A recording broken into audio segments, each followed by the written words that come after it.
이런 양상을 띠는 점인데요, 볼 적에는 그냥. 피부의 자외선이 이제 가해지게 되면 이제 DNA 변성이 있으면서 이제 암세포가 발생을 하게 됩니다.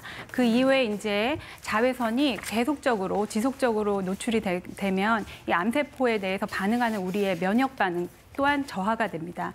따라서 이제 피부암이 발생할 수 있는데 피부암은 이제 다양한 양상으로 나타날 수가 있는데요.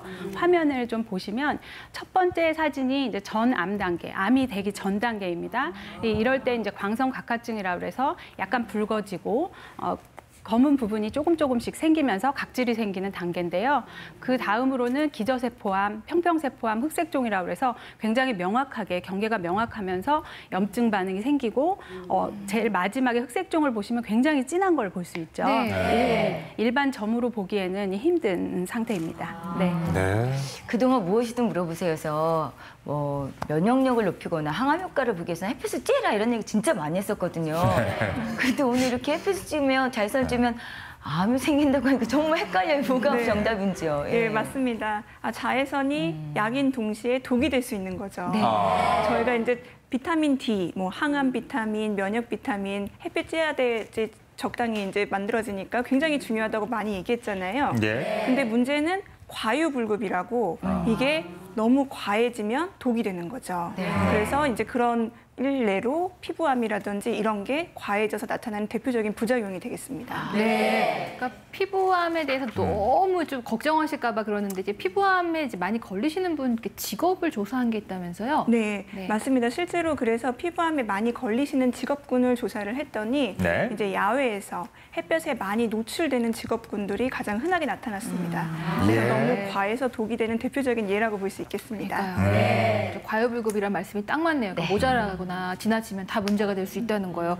근데 지금 피부암에 지금 예로 지금 나와 있는 사진을 보니까 이 옆에 있는 검버섯이랑 좀 비슷한 것도 같고 차이를 잘 알기가 쉽지가 않은 것 같아서요. 이거 네. 구별 좀 알려주세요. 구별 어떻게 하면 될까요? 특히나 이게 초기에는 감별하기가 힘들 수가 있습니다. 네. 그래서 이제 차트로 정리를 해봤는데요. 화면을 보시겠습니다. 네. 저희가 몇 가지 지금 요약해봤어요. 첫 번째로 이제 검버섯이 그 일반 검버섯 사이즈 크기보다 굉장히 크면서 진하고 진물이 막 난다든지 출혈이 발생하는 경우, 그리고 상처가 잘 낫지 않는 피부병변이 있을 경우에 피부암을 의심하셔야 됩니다. 그리고 이제 상처가 얕게 생길 수도 있지만 점점 진행돼서 굉장히 깊게 파였는데도 별로 통증이 없는 경우, 이런 경우에도 피부암을 의심을 하셔야 되겠고요. 네. 대부분의 경우에 이제 주변에 혈관 확장이 동반이 되게 됩니다. 그래서 이런 경우에도 이제 피부암을 의심을 하셔야 됩니다. 그리고 이제 네 번째가 가장 중요한 것 중에 하나인데요. 근데 이것은 이제 피부암 중에서 굉장히 이제 심한 형태인 흑색종이 의심될 때를 이야기하는데요.